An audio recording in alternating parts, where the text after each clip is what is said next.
The average German isn't descended from ancient Germans, but from steppe nomads who never saw Berlin. That single line overturns everything we think we know about German blood, because when geneticists cracked open 4,800-year-old graves from central Germany, the data didn't whisper, it screamed. Almost 80% of the DNA inside those Bronze Age skeletons matched a people who once roamed thousands of kilometers away across the endless grasslands of the Pontic-Caspian steppe. They were called the Yamnaya, herders who lived by the bow, the horse, and the wheel. Around 2800 BC, they didn't just travel, they arrived like a storm. Within a few generations, the farmers who had tilled the German plains for millennia were nearly gone. The genetic fingerprint of those Neolithic settlers, the ones who brought wheat, goats, and the first houses to Europe, survives today in barely a shadow, less than 20% of the genome. Archaeologists can see the turnover layer by layer. Beneath the soil, the quiet pottery of the linear band ceramic culture. Above it, battle axes, wagon tracks, and the unmistakable steppe signature of R1b M269, the Y chromosome lineage that now runs through nearly half of West German men. This wasn't diffusion, it was replacement on a scale Europe had never seen. And with them came the seeds of something bigger. New languages, the roots of Indo-European speech, the very words that would evolve into Vater, Mutter, house. The first echoes of what we call Germanic identity weren't born in Germany at all. They galloped in from the east. Imagine it. A culture that never knew Berlin, never saw the Rhine, yet its blood now defines a nation. The steppe people carried no banners, no chronicles, but their genes rewrote an entire continent's story. And that's where the mystery deepens, because under that Yamnaya wave lies silence. The DNA of the first Europeans, the hunters who survived the Ice Age, the farmers who built the first villages, disappeared almost overnight. If this new bloodline conquered the land, then what happened to the people it replaced? We often picture ancient invasions as battles of armies. But this was different. The people who were replaced left no stories, no screams, no names, only fragments, scattered deep within the genome, barely holding on. Before the Bronze Age, Germany was a land of hunter-gatherers, but they barely exist in today's DNA. They were here first. Western hunter-gatherers, WHG, had called these lands home since around 14,000 years ago as the ice sheets melted and forests returned to Central Europe. Their lineages stretched from Iberia to the Balkans, carrying with them the raw memory of survival during the last glacial maximum. And yet, in modern Germans today, their legacy is almost invisible. Genomic studies show less than 4% of modern German ancestry comes from these original inhabitants. 4% after thousands of years. Why? Because they weren't just outnumbered, they were out-evolved. Around 7,500 years ago, a massive demographic wave swept into Europe. Early European farmers, EEF, originating from northwestern Anatolia. These people brought not just agriculture, but a genome that dominated the genetic structure of Central Europe within just a few centuries. Through the linear band ceramic, LBK culture, they spread rapidly across what is now Germany, establishing settlements, clearing forests, and cultivating the land in a way that the WHG never had. The Stuttgart genome, sequenced from a 7,000-year-old female skeleton found in southwest Germany, shocked researchers. She carried almost no hunter-gatherer ancestry. Instead, her DNA closely matched Neolithic populations of Anatolia and the Near East, confirming a complete transformation of the genetic landscape. But even the farmers were not safe from oblivion. Because just 2,000 years later, the Yamnaya steppe herders arrived, and with them came a genetic tsunami. By the time the Corded Ware culture dominated Central Europe around 2800 BC, both WHG and EEF ancestry had been largely overwritten. In the German Corded Ware population, scientists found DNA composed of approximately 79% steppe ancestry, only 17% EEF, and 4% WHG, a near-total inversion of the past. Two entire civilizations, hunter-gatherers and early farmers, had built the foundations of what would later become Europe. And yet, in today's German DNA, they exist as faint shadows, surviving only in isolated fragments of the genome. No languages, no surnames, no monuments, just erasure. So why do we still call it German DNA, if it was built by outsiders? Because the term German DNA itself is an illusion. We call it German, but the genome refuses to obey that label. Every sample, every map, every ancient bone says the same thing. There is no single German bloodline. Only a mosaic stitched together by migrations, by wars, and by time itself. Every region of Germany tells a different story. Because German is a modern label, not a genetic reality. Look closely at the map of Germany. Not the political one, the genetic one. The moment you zoom in, the illusion breaks apart. The genome doesn't form one nation, it forms gradients, flowing like watercolor across the continent. In the west, around the Rhine and Lower Saxony, the male lineages are dominated by haplogroup R1b U102X, descendants of Bronze Age Corded Ware herders and single grave warriors. Their DNA stretches through the Netherlands, Denmark, and Britain, forming the core of what we call Germanic Europe.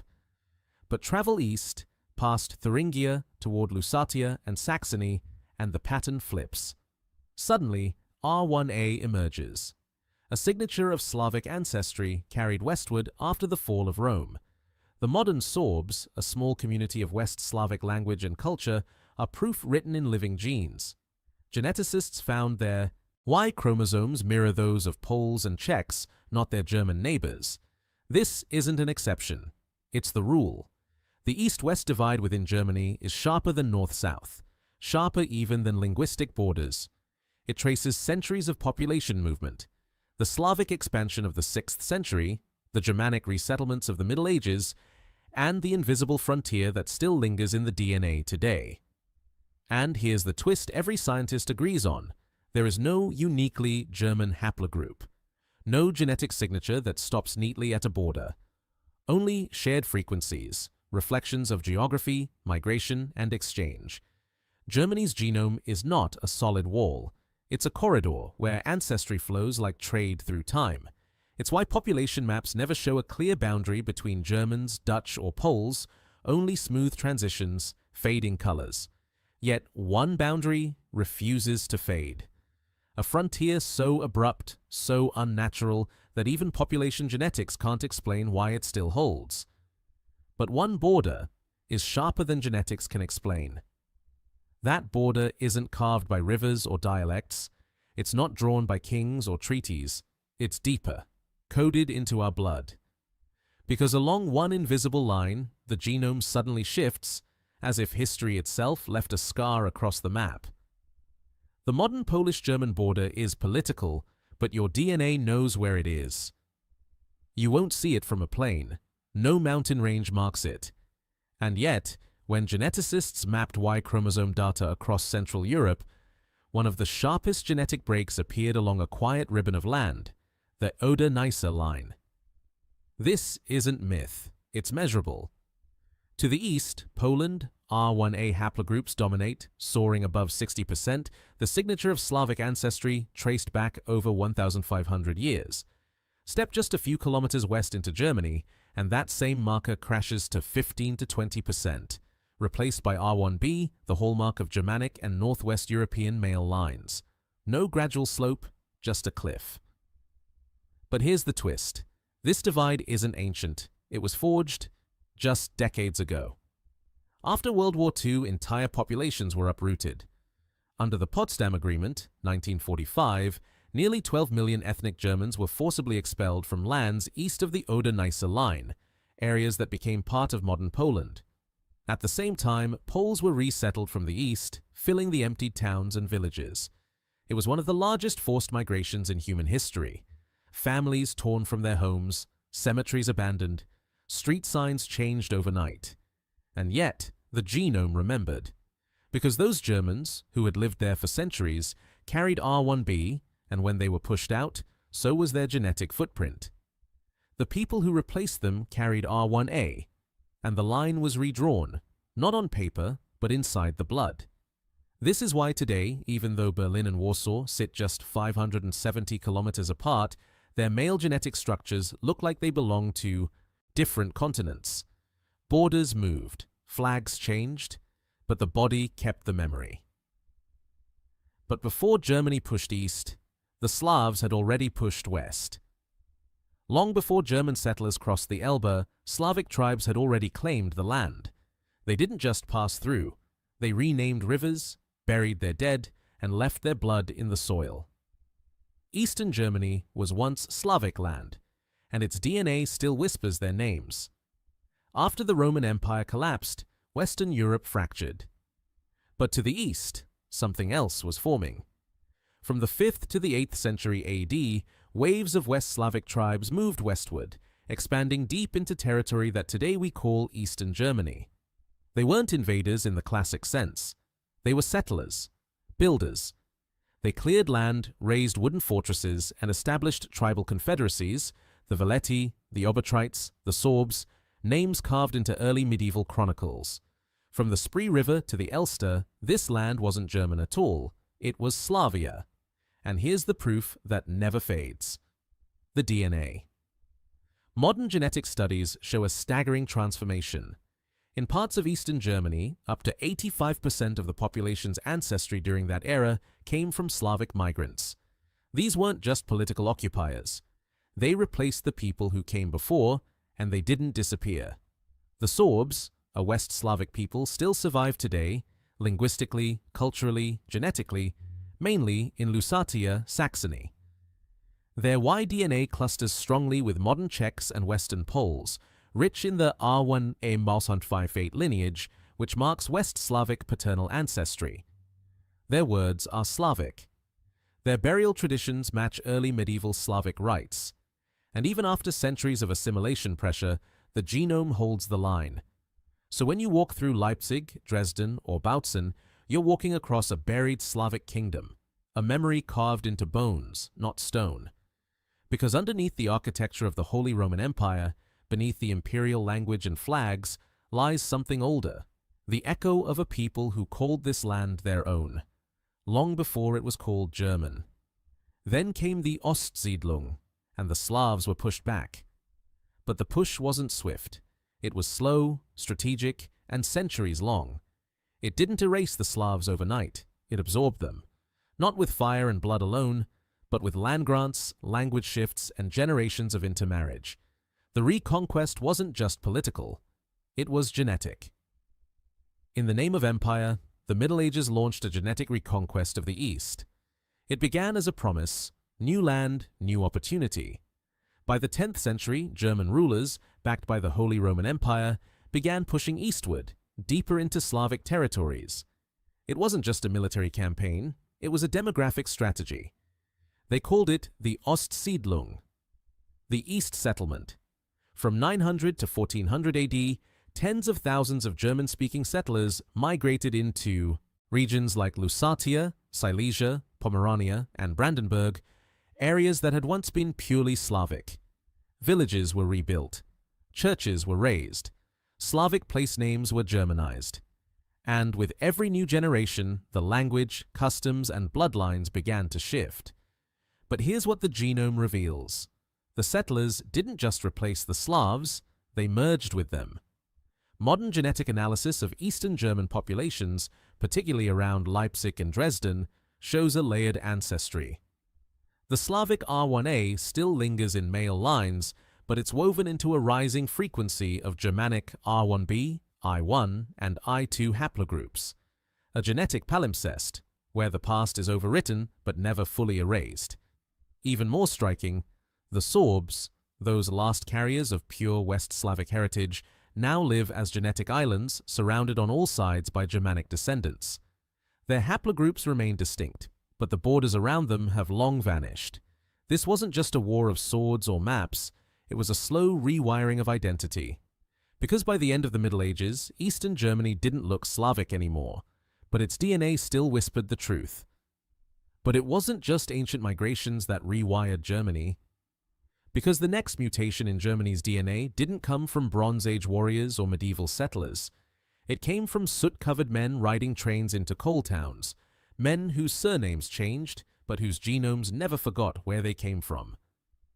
one of Germany's biggest genetic shifts happened in coal mines. The machines roared, the chimneys smoked, and in the shadows of steel plants something irreversible began, not in parliaments or battlefields, but inside the blood. By the 1870s, Germany had become the beating heart of Europe's industrial revolution. But industry needed bodies, thousands of them. So from the east they came: Poles, Kashubians, Silesians, Ukrainians. They poured into the Ruhr Valley, Upper Silesia, and Saxony, drawn by jobs in coal shafts and ironworks. At the height of this wave, 1 in 5 workers in the Ruhr was of Polish origin, part of a mass movement known as the Ruhr Polen. But these weren't just laborers, they were gene carriers. And their arrival changed everything. Geneticists today can map this shift. People in the Ruhr share elevated IBD segments, identical genetic sequences, not with southern Germans, but with modern Poles and Belarusians. The genome still remembers the tracks those workers followed, and even disease tells the tale. Regions like Bochum and Gelsenkirchen show local spikes in recessive conditions, like cystic fibrosis and hereditary hemochromatosis, tied to founder effects from small, tight-knit Slavic communities who intermarried under pressure, language barriers, and shared struggle. The linguistic accents faded. The surnames were Germanized, but the DNA, unchanged, remained. By the time World War I erupted, Germany's industrial base had already become a biological melting pot, especially in the east. And those hybridized genomes, shaped by soot and silence, would soon be tested by fire. Because if the 19th century changed Germany's DNA quietly, the 20th century would explode it. And then came the war that redrew DNA across Europe. But this time, it wasn't gradual. It was brutal. Cities were flattened, empires collapsed, and millions of people were forced to leave behind everything, except their genome. Borders were redrawn, cities burned, but DNA carried the story forward. By the time the dust settled in 1945, Europe wasn't the same, and neither was Germany. What began with nationalism and ended in genocide also triggered one of the largest forced migrations in modern history. An estimated 12 to 13 million ethnic Germans, from Silesia, Pomerania, East Prussia, Galicia, and the Sudetenland, were expelled from the east and dumped into a battered, broken West Germany. But they didn't arrive empty-handed. They brought dialects, trauma, and genes. Suddenly, the genetic map of Germany was smeared. Regions that were once dominantly R1b Germanic became flooded with mixed Eastern European ancestry, R1a, I2a, and mtDNA haplogroups like H5A1 and U4 associated with Eastern Slavic populations.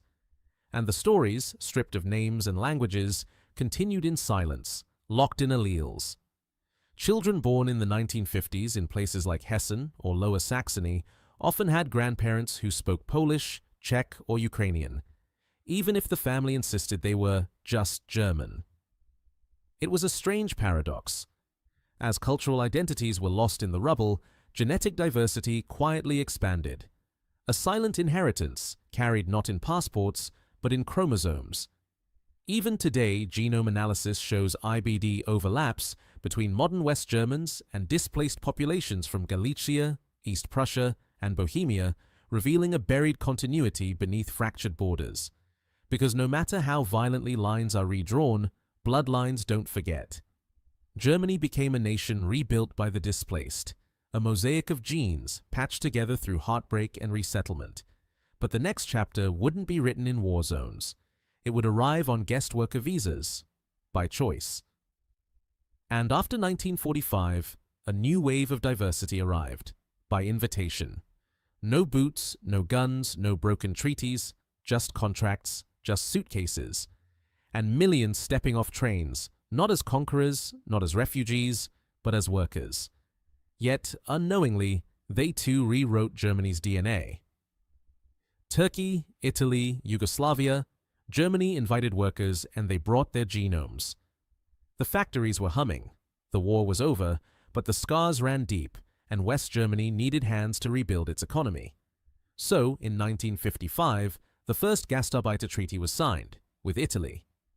By 1961, Turkey followed. Then Greece, Yugoslavia, Morocco, Tunisia, Portugal, one by one, Germany opened the door. Officially temporary, economically urgent, quietly permanent. By the 1970s, over 4 million foreign workers were living in West Germany. They laid bricks in Frankfurt, cleaned hotels in Munich, built cars in Stuttgart, and while many were expected to leave, they didn't. They married, they had children, and slowly their DNA began to blend into the German genome. Cities like Berlin, Cologne, and Duisburg started to carry mtDNA lineages from the Eastern Mediterranean, Anatolia, and North Africa. Small traces, yes, but genetically significant. And those traces tell a different kind of migration story. Not one of conquest or collapse, but of economic survival, cultural exchange, and permanent settlement. In the alleys of Kreuzberg and the mosques of Essen, the genome speaks in multiple dialects now. It reflects haplogroups like J2, E1b1b, and T1a, rare in old German samples, but rising in urban datasets post-1980. Germany, once rewritten by invaders and empires, was now being redrawn, quietly, by the people it had invited in. And with this wave came a new twist in the genetic saga. Diversity not as disruption, but as design. But even as the genome widened, one element, invisible yet undeniable, bound them all. Still, one trait runs through all German DNA, and it's not ancestry, not language, not religion, not surname, but something deeper, older than borders, louder than flags. A single gene passed through the centuries, quietly uniting millions in a shared biological story. Germany is one of the most lactose-tolerant nations on Earth, and that's no accident. Roughly 75% of Germans can digest milk into adulthood. That ability, called lactase persistence, isn't normal. It's an evolutionary adaptation. A survival code. This gene, LCT13910T, didn't originate in Germany. It was imported, likely with Anatolian farmers who reached Central Europe around 7,500 years ago. They brought cattle, milk, and, unknowingly, a mutation that changed the genome of an entire continent. At first, most couldn't handle it. Early Neolithic Europeans were lactose intolerant. But in the cold, cloudy north, milk wasn't just nutrition, it was calcium, fat, vitamin D, life. So over generations, that gene spread, not because of conquest, but because of climate, diet, and necessity. The ones who could drink milk thrived. The ones who couldn't slowly faded. Today, Germany ranks among the highest in lactase persistence in the world. It's not cultural, it's genetic memory. A whisper from ancestors who drank raw milk under Bronze Age skies, but that's not all. There's another gene, one for vitamin D synthesis, linked to lighter skin tones common in Northern Europeans. Why? Less sun, shorter days, and bones that still needed to grow. Germany's genome is filled with these signatures of adaptation, responses to nature, not nationhood.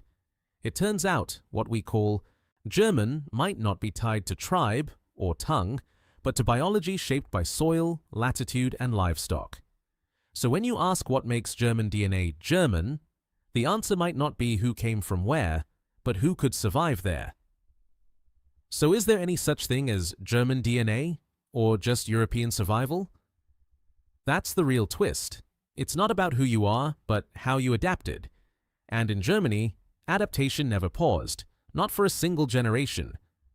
The real secret of German DNA is that it never stood still.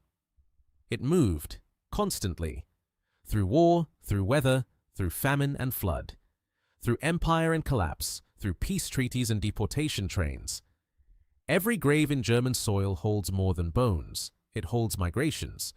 Because long before there was a Germany, there were glaciers, then hunters, then farmers who couldn't drink milk, then warriors on horseback with sky-colored eyes, then Slavs, then Romans, then Turks, then more.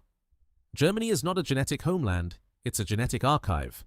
No pure blood, no clean origin, just layers, stacked like time. A corded ware skeleton from 2800 BC, buried with amber beads, carries DNA now found in a Berlin bus driver.